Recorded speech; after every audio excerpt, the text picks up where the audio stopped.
Bonjour.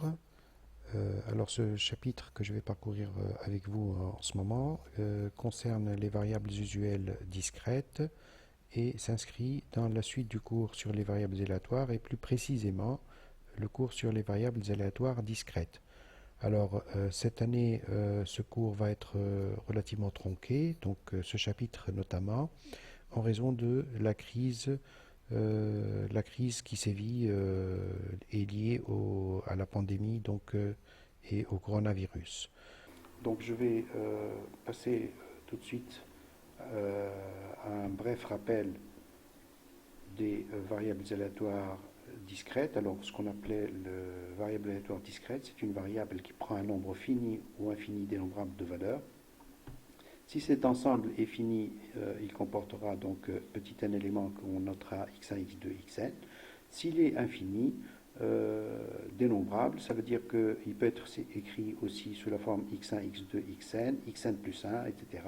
C'est une suite de, de valeurs de x qui sont indexées sur n.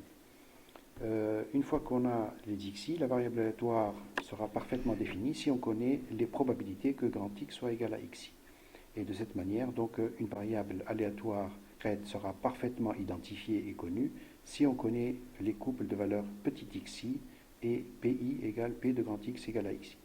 Une fois qu'on dispose de ces valeurs-là, effectivement, donc, nous allons pouvoir calculer l'espérance et la variance. L'espérance, qui est une caractéristique de tendance centrale, s'exprime par la moyenne pondérée des xi par leur probabilité. C'est une extension de la moyenne arithmétique, si vous voulez, en statistique descriptive. Et la variance s'exprimera toujours pareil qu'en statistique descriptive, comme la moyenne, l'écart quadratique moyen. Donc c'est l'espérance de x moins la moyenne espérance de x qu'on a calculée précédemment, élevé au carré.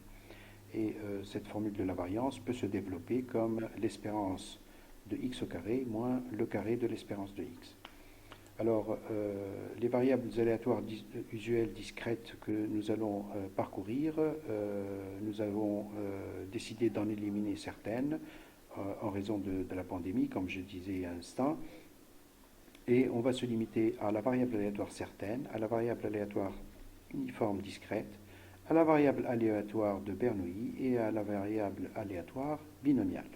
On va laisser de côté cette année donc la variable hypergéométrique, la variable aléatoire de Poisson, la variable géométrique, etc.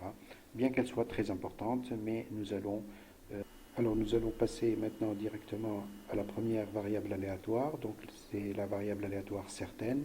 Comme son nom l'indique, c'est une variable aléatoire qui ne prend qu'une seule et unique valeur, et cette valeur unique qu'elle prend, on la note par petit a. Donc elle est parfaitement définie par p de x égale a égale 1 et p de x différent de a égale à 0, quel que soit, donc p de x égale b pour b différent de a sera nul, quel que soit b différent de petit a. L'espérance se résume à la somme d'un seul terme qui est a p de x égale a, et ça nous donne donc petit a. Pour ce qui est de la variance, on a besoin de calculer l'espérance de x au carré. X au carré, puisque x est certaine et ne vaut que petit a, donc x au carré, elle aussi, est une variable certaine et vaut a au carré. Par conséquent, son espérance à x au carré est égale à a au carré, d'où la variance de x qui est égale à l'espérance de x2 moins l'espérance de x élevé au carré, donc a au carré moins a élevé au carré, ça nous donne 0. Ceci est une propriété qui va caractériser les variables certaines, c'est-à-dire que une variable sera certaine si et seulement si sa variance est nulle. La seule et unique variable aléatoire dont la variance est nulle est en fait la variable certaine.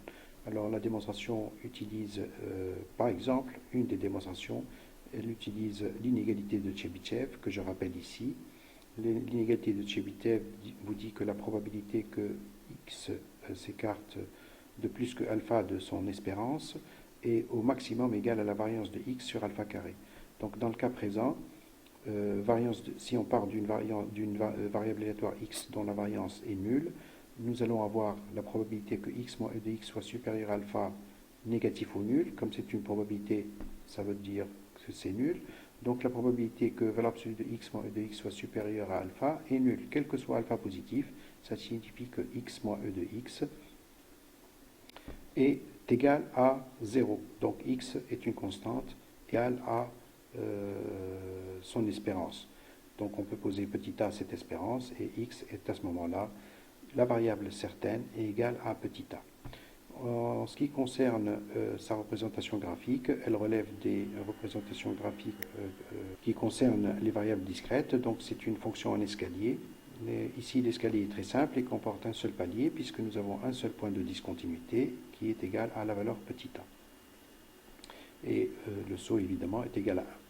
On passe maintenant à la deuxième variable aléatoire qui est la variable discrète uniforme. Alors comme son nom l'indique, cette fois donc c'est une variable qui prend un certain nombre de valeurs avec la même probabilité. C'est pour ça qu'on dira qu'elle est uniforme. Et la variable discrète uniforme prend un nombre petit n de valeurs qui sont spécifiquement les valeurs 1, 2 jusqu'à petit n, les n premiers entiers naturels non nuls. Avec donc, comme ils sont en nombre n, leur probabilité commune est égale à 1 sur n. L'exemple que nous avons rencontré beaucoup de fois, c'est celui, et qu'on a évoqué un certain nombre de fois, c'est celui qui relève de l'expérience du lancer d'un dé à 6 faces et à lire et à attribuer à grand X la valeur de la face obtenue. Donc cette variable aléatoire est effectivement une variable aléatoire discrète uniforme avec n égale à 6. On montre que l'espérance d'une variable discrète uniforme est égale à n plus 1 sur 2 et que sa variance est égale à n au carré moins 1 sur 12. Donc l'espérance augmente avec petit n et la variance augmente avec n au carré, c'est-à-dire que l'écart type augmente aussi avec n. Alors le calcul de l'espérance se fait très simplement à titre d'exercice, donc c'est la somme des xi p de grand X égale à xi, qui se résume ici à la somme de k égale 1 à n, les valeurs xi prennent les valeurs k égale 1 à n, donc de k p de x égale à k. P de x égale à k est une constante égale à 1 sur n, on peut la sortir, et ça fait intervenir la somme des k premiers entiers naturels, et cette somme, on la connaît, et elle est égale à n plus 1 sur 2. Donc ce qui fait que finalement nous obtenons que l'espérance de x est égale à n plus 1 sur 2.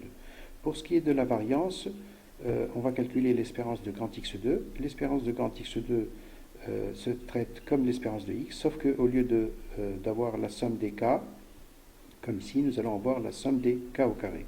Et la somme des k au carré, des n premiers entiers naturels, est égale à n plus 1, 2n plus 1 sur 6, ce qui fait que nous obtenons l'espérance de grand X2, puis nous en déduisons donc la variance égale à n au carré moins 1 sur 12. Je vais dessiner sa fonction de répartition dans le cas où nous prenons l'expérience du lancer d'un dé, donc avec une espérance égale à n plus 1 sur 2, donc, qui donne ici donc 6 plus 1 sur 2, donc 3,5, et la variance est égale à 35 douzièmes. Donc c'est une fonction en escalier comme d'habitude, avec 6 points de discontinuité, là où la variable aléatoire prend ses valeurs, c'est-à-dire 1, 2, 3, 4, 5 et 6, et à chaque fois le saut est égal à 1 sixième. Donc ce qui fait que nous passons de 0 jusqu'à 1. Voilà pour ce qui est de la variable discrète uniforme. Je passe maintenant directement à la variable de Bernoulli. La variable de Bernoulli, elle dépend d'un paramètre petit p, et donc on se fixe un petit p appartenant à 0,1, l'intervalle 0,1, et cette variable de Bernoulli est la variable qui ne prend que deux valeurs simplement, et ces valeurs sont spécifiquement 0 et 1, avec les probabilités 1 moins p et petit p. Alors, donc son ensemble de définitions est réduit à deux éléments, et ces probabilités sont déterminées, et ces probabilités, donc, son paramètre petit p est justement la probabilité que grand X égale à 1. Alors, on montre aussi, donc à partir de là, que l'espérance de X est égale à P, et que la variance est égale à P fois 1 moins P. Le calcul est très simple. Donc, l'espérance de X, c'est la somme des xi, P de X égale à xi. Donc ici, c'est la somme se résume à deux termes, k égale 0 et k égale 1, puisque les xi ne prennent que les valeurs 0 et 1. et donc ça se résume à petit p. Donc en fait le paramètre petit p est non seulement égal à la probabilité que x soit égal à 1, mais c'est aussi, on peut le définir comme étant l'espérance de cette variable aléatoire. Donc le paramètre petit p d'une variable de Bernoulli, on peut dire que c'est en même temps son espérance. On peut parler de variable de Bernoulli d'espérance petit p. Pour ce qui est de l'espérance de grand x2, ça se calcule exactement pareil. Et nous obtenons donc la somme des k au carré p de x égale k, ce qui donne petit p, et la variance est égale à p fois 1 moins p. Comme exemple qu'on peut citer, c'est l'exemple de la variable indicatrice. La variable indicatrice, on considère pour cela un événement grand A dont la probabilité est connue égale à petit p, et on appelle grand X la variable aléatoire qui vaut deux valeurs 0 et 1. Elle sera égale à 1 si l'événement A est réalisé, autrement elle sera égale à 0.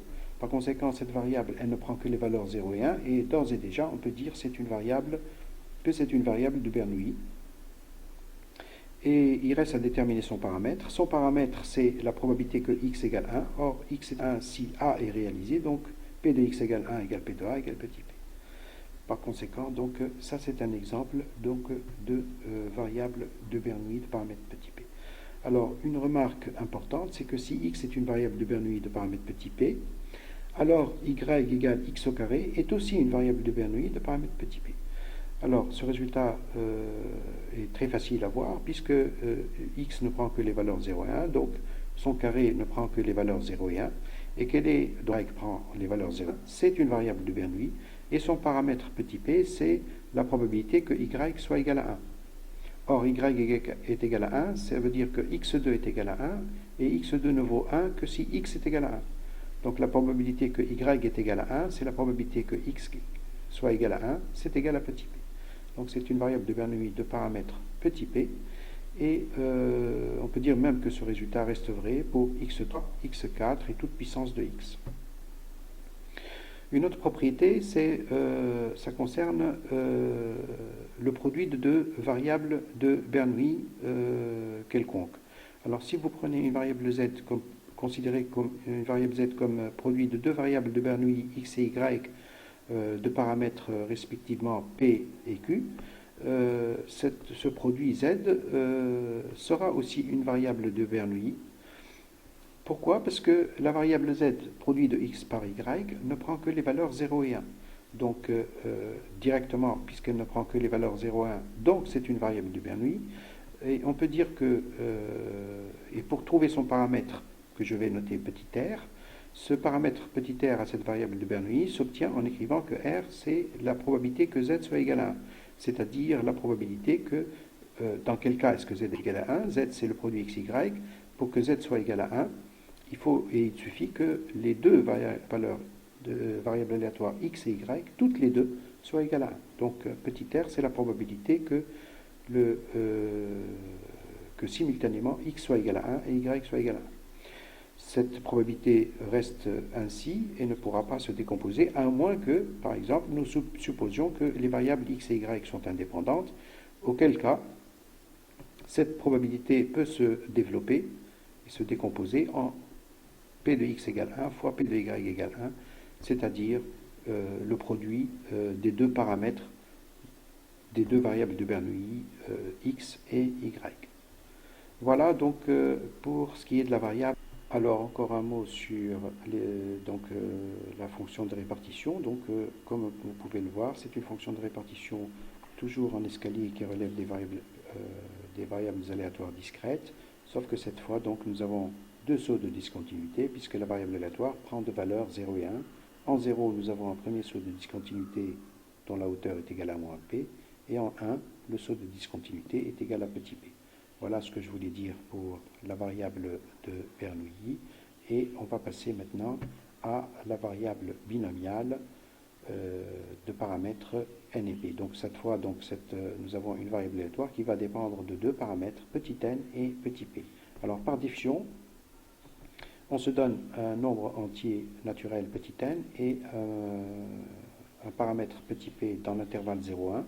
On pose q égale à 1 moins p, et cette variable binomiale de paramètres n et p est justement la variable aléatoire qui prend les valeurs 0, 1, 2 jusqu'à n, c'est-à-dire n plus une valeur, et non pas n valeurs qui sont 1, 2 jusqu'à n comme la variable discrète uniforme, c'est la variable des valeurs 0 jusqu'à n, avec les probabilités p de x égale k égale cnk, p puissance k, q puissance n moins k. Alors, donc ce n'est pas une probabilité constante, c'est une probabilité qui dépend de valeurs de k. Donc l'ensemble de définitions, c'est n plus une valeur, 0, 1, 2 jusqu'à n, avec ces probabilités-là. Et il est important de vérifier que la somme des probabilités vaut 1. Effectivement, la somme des probabilités, c'est la somme des cnk, p puissance k, q puissance n moins k. Or ici, nous voyons que cette somme apparaît comme la somme développée par la formule du binôme de Newton. Et donc c'est égal à p plus q puissance n, c'est-à-dire 1 puissance n, c'est-à-dire 1. Donc voilà donc la définition donc proprement dit de la variable binomiale. Maintenant, nous allons voir un exemple pratique comment en fait on génère une variable binomiale et de cas est généré un tel type de variable. Alors on va considérer une population P scindée en deux groupes que je note grand S et grand E comme succès et échec. Ça peut être homme, femme, ça peut être pièce défectueuse, pièce non défectueuse. Donc ici c'est S et E. Et je suppose que la partie de la population dénommée S représente la proportion petit p de la population et la proportion et la partie de la population dénommée grand E représente la partie complémentaire et donc en proportion Q égale à 1 moins petit p. Et qu'est-ce qu'on fait? On effectue n tirages avec remise au sein de cette population. Donc on tire un individu, on regarde de quel type il est S ou E, on note sa valeur et on le remet dans la population, on réeffectue cette opération n fois de suite. Donc on dit qu'on effectue n tirages successifs avec remise et à l'issue de ces n tirages, on appelle grand X le nombre de fois où l'individu tiré a été obtenu dans grand S. Donc le nombre de grand S qui ont été obtenus, si vous voulez. Je précise ceci sur le plan sur un plan plus formel. Donc on répète n fois et de manière indépendante. Donc le fait que ces tirages soient effectués avec remise, c'est ce qui nous permet de dire que ce sont des expériences indépendantes. Le résultat du tirage, du ième tirage, ne dépend pas des résultats des i-1 précédents tirages. Donc, puisqu'à chaque fois, on repart avec la même population. Et donc, on répète n fois de suite de manière indépendante la même expérience aléatoire qui consiste à tirer un individu dans la population et à regarder de quel type il est. Et à l'issue de cette expérience, on appelle grand X le nombre de réalisations de S. Et bien, ceci, on montre que c'est une variable binomiale, c'est-à-dire, effectivement, la chose la plus simple, c'est de voir que grand X prend les valeurs 0, 1, 2 jusqu'à n. Ça, c'est évident, puisque sur les n expériences successives, soit on n'a obtenu aucun individu de S, à ce moment-là, x est égal à 0, soit on en a obtenu un seul, à ce moment-là, x égale à 1, soit ils ont tous été obtenus dans grand S, à ce moment-là, grand X égale n. Et on n'a pas d'autre valeur possible pour grand X. Par contre, pour ce qui est de la probabilité, nous allons le démontrer tout de suite. Cherchons la probabilité justement que x soit égal à k. On doit démontrer que p de x égale k est égal à cnk, p puissance k, q puissance n moins k. Alors cet événement peut être réalisé selon plusieurs séquences particulières d'obtention d'individus de type S ou d'individus de type E. Par exemple, on peut imaginer que l'événement x égale k a été obtenu lorsque les k premiers tirages ont été obtenus dans S, et ensuite les n-k suivants, tous dans grand E. Donc ça, c'est une des séquences, mais ça peut être aussi les k derniers tirages tous dans S et les n-k premiers tirages tous dans grand E. Et on a toutes les possibilités donc, concernant tous les ordres possibles d'obtention de S et de K. Le tout, c'est que le nombre de S soit égal à K et le nombre de E soit égal à n-k. Alors on peut matérialiser la succession de ces tirages ordonnés, si vous voulez, par un n-uplet, que je note petit w, dans lequel le S figure exactement k fois. Donc il dénote il permet de voir quelle est la séquence d'individus qui a été obtenue. On va noter grand W l'ensemble de tous les nuclés possibles, donc de cela, c'est-à-dire qui comprenant de S et des E, avec des S en nombre K et des E en nombre N-K. L'événement grand X égale K correspond à l'un au moins de la réalisation des événements AW, c'est-à-dire qu'on va calculer P de X égale à K par la probabilité de la réalisation d'au moins un des AW. C'est-à-dire c'est la somme des probabilités de AW, car les AW sont incompatibles. Chaque séquence est une séquence unique.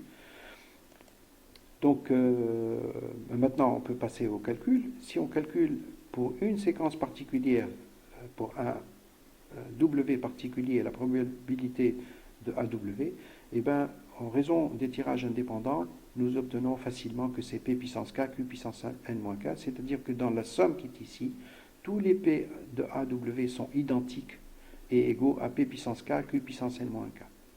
Donc finalement, il suffit simplement de dénombrer combien y a-t-il de W, d'éléments dans grand W.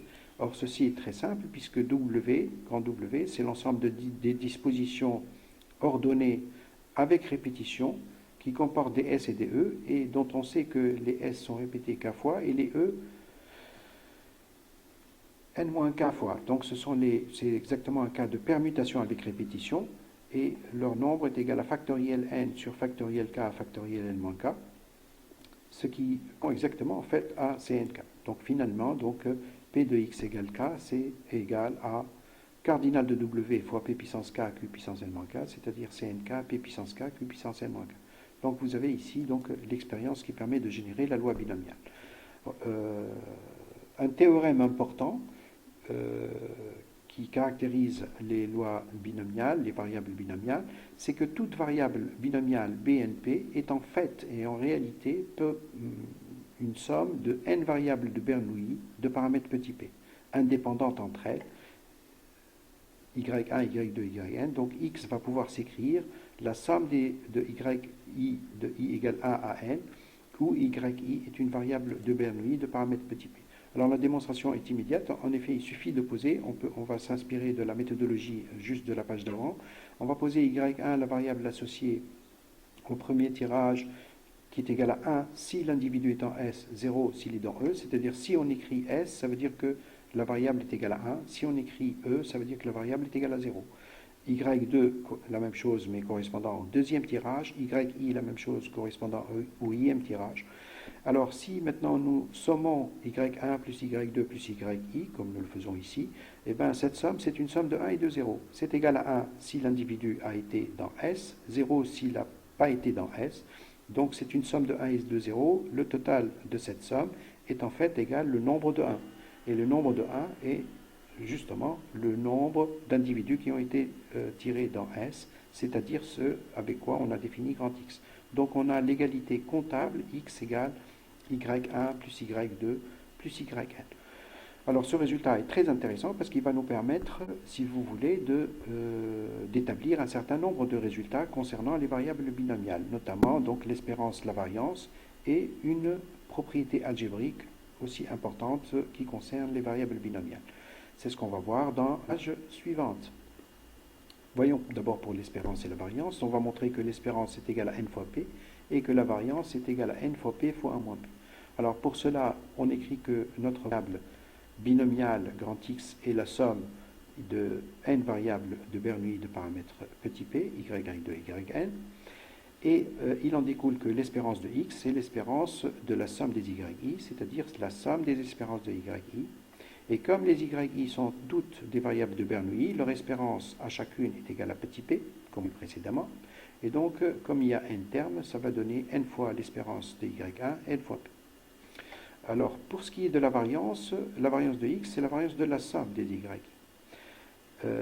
Or, on sait que lorsque nous cherchons la variance d'une somme de variables aléatoires, il y a deux termes qui apparaissent, deux types de termes. Il y a d'abord la somme des variances à chacune de ces variables qui interviennent dans la somme, mais il y a des termes de covariance. Alors ici, comme les variables y sont indépendantes, on a dit que les variables de Bernoulli qui composent le grand X ici, sont toutes des variables de Bernoulli indépendantes. Donc en raison de leur indépendance, il n'y a pas de terme de covariance entre les YI, et la variance de la somme se résume à la somme des variances, lesquelles sont identiques et égales à P fois Q, donc ça nous donne N fois P fois Q. La deuxième propriété est une autre propriété qu'on va pouvoir établir, c'est une propriété algébrique qui concerne les variables binomiales. Donc, comment s'énonce cette propriété? Elle s'énonce comme suit. Si on considère deux variables binomiales indépendantes, x1 et x2, de paramètres respectifs n1 et n2, et de même paramètre petit p, donc deux hypothèses cruciales pour cette propriété algébrique, c'est que d'abord, les deux variables binomiales soient de même paramètre petit p, mais aussi qu'elles soient indépendantes.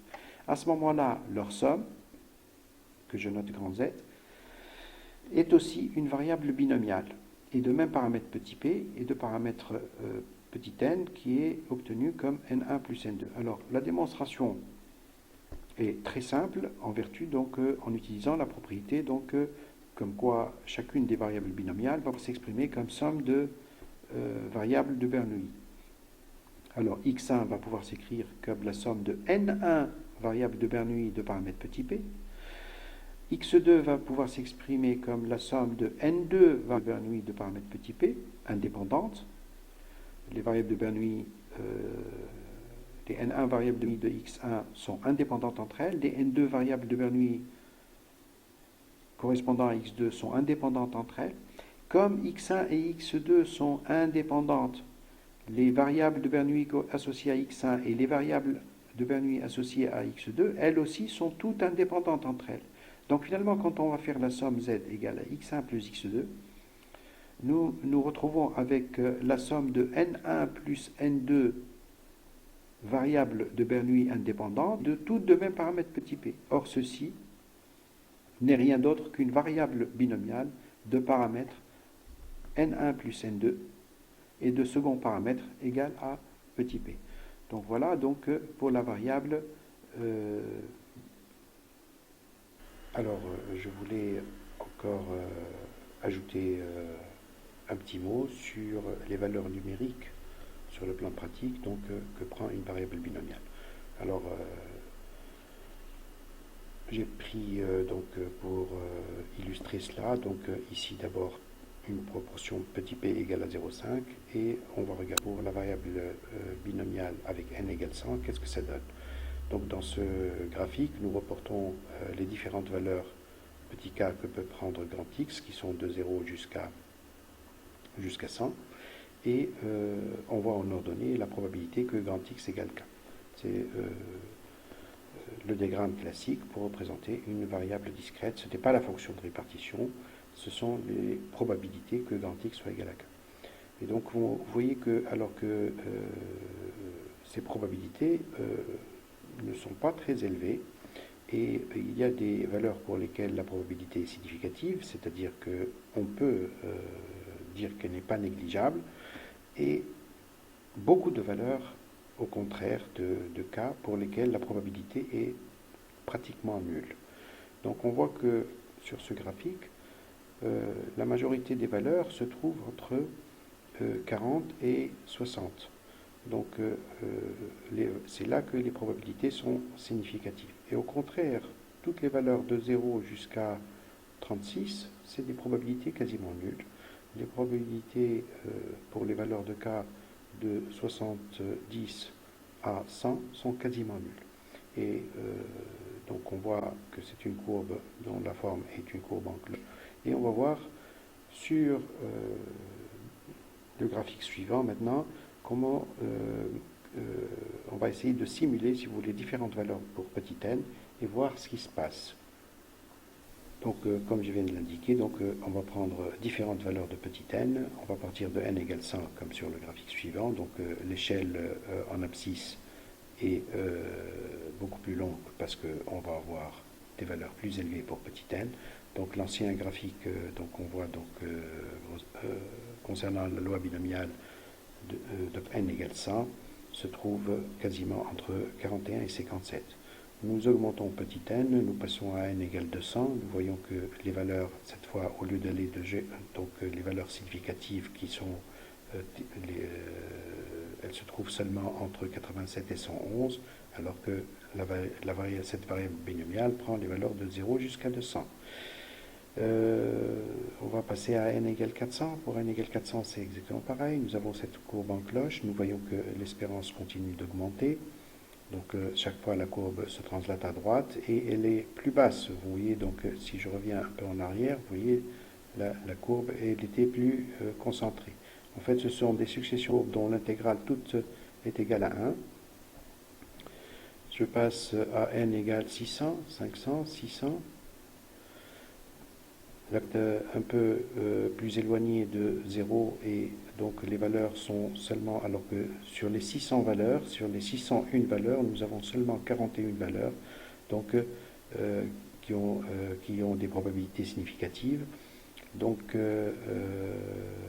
95% des valeurs sont entre 279 et 319. Et on va aller jusqu'à 1000 donc, pour voir un peu ce qui se passe.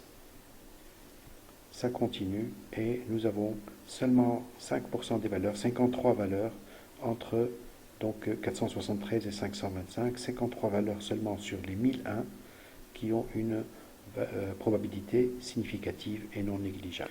Donc voilà pour cette fameuse variable binomiale. Donc il faut se rendre compte que c'est vrai qu'il y a n plus une valeur, mais en fait parmi les n plus une valeur, il y a une très faible proportion de valeurs dont la probabilité est quasiment nulle. Alors, je vais résumer dans ce graphique. Donc, nous allons visualiser en fait les différentes simulations précédentes. Donc, je vais augmenter petit n. Donc là, c'est le premier graphique qui apparaît, c'est celui qui est relatif à la loi binomiale n avec n égale 100.